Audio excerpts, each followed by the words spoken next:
7 executions planned over the next 6 months. Oklahoma ready to resume capital punishment after a 6-year hiatus. Execution dates have been set for 7 death row inmates, including Julius Jones, following back-to-back botched lethal injections that put Oklahoma under international scrutiny. Those flawed executions, less than a year apart back in 2014 and 2015, centered around a new 3-drug cocktail, including a drug Oklahoma had never previously used in execution procedures. With criticism from both then-President Barack Obama and the United Nations, Oklahoma put the death penalty on hold to rework protocol. News 4's Caitlin Ogle picks up the story from here. Well, the Department of Corrections says it'll be using the same 3-drug cocktail used before the executions were put on hold. So far, no word how protocol will be different this time around. The idea that the state could potentially go on an execution spree in the next couple months should be something all Oklahomans should be worried about. The ACLU of Oklahoma standing strong in their stance against capital punishment after execution dates for 7 death row inmates set. The first scheduled for the end of the month after a 6-year pause. The controversy first unfolding in 2014, the state injecting Clayton Lockett with a new 3-drug cocktail. The sedated 38-year-old waking up, twitching and convulsing on the table before dying 43 minutes after injection of a heart attack. An autopsy showing a collapsed vein, causing the drugs to leak into his tissue instead of the bloodstream. 9 months later, the next execution scheduled, Charles Warner.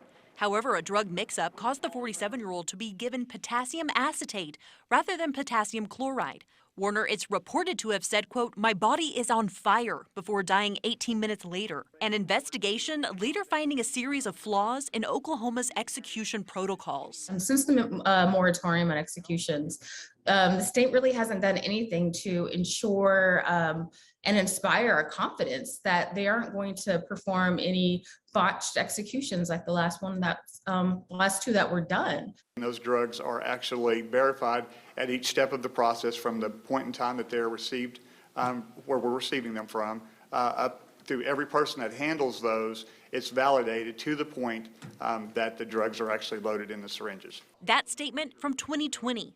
Fast forward to September 2021, the state ready to resume executions using the same 3-drug cocktail. However, Representative Kevin McDougal, who called for an interim study on our state's death penalty procedures last year, says he's not bothered. I believe that we made some mistakes 6 years ago.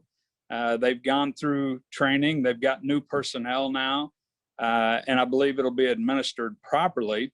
However, my concerns are more with some of the people who actually may be innocent that we're getting ready to put to death. Meanwhile, the ACLU saying it's time the state moves past capital punishment. It is definitely not based on how heinous the crime is. It's really depending on what type of attorney they can afford, what the jury looks like, what the victim looks like, what the defendant looks like. And the state's chief law enforcement officer, Attorney General John O'Connor, telling News 4 in a statement, quote, "The family members and loved ones of victims whose lives were taken by these death row inmates have waited for 16 to 30 years for justice due to the lengthy appeals. The pain of their losses never goes away. My job is to enforce Oklahoma law, and I applaud the court for scheduling these dates." Now, we also reached out to the Department of Corrections to hear how protocols will be different. We were told we could not hear any of the details on camera just yet. All right, Katie, we'll look for your updates on that. Meanwhile, high-profile death row inmate Julius Jones is scheduled for execution now on November 18th, just a little less than 2 months from today. You may remember Jones was convicted of murdering this man, Edmond businessman Paul Howe, back in 1999.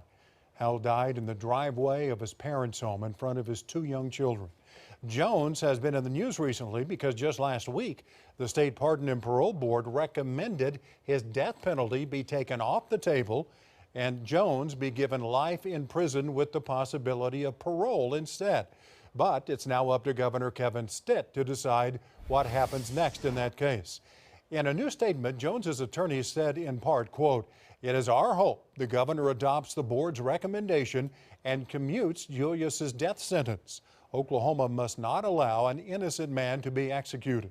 The Oklahoma Court of Criminal Appeals, the court responsible for setting those execution dates, did acknowledge the Pardon and Parole Board's recommendation regarding Julius Jones in today's filing.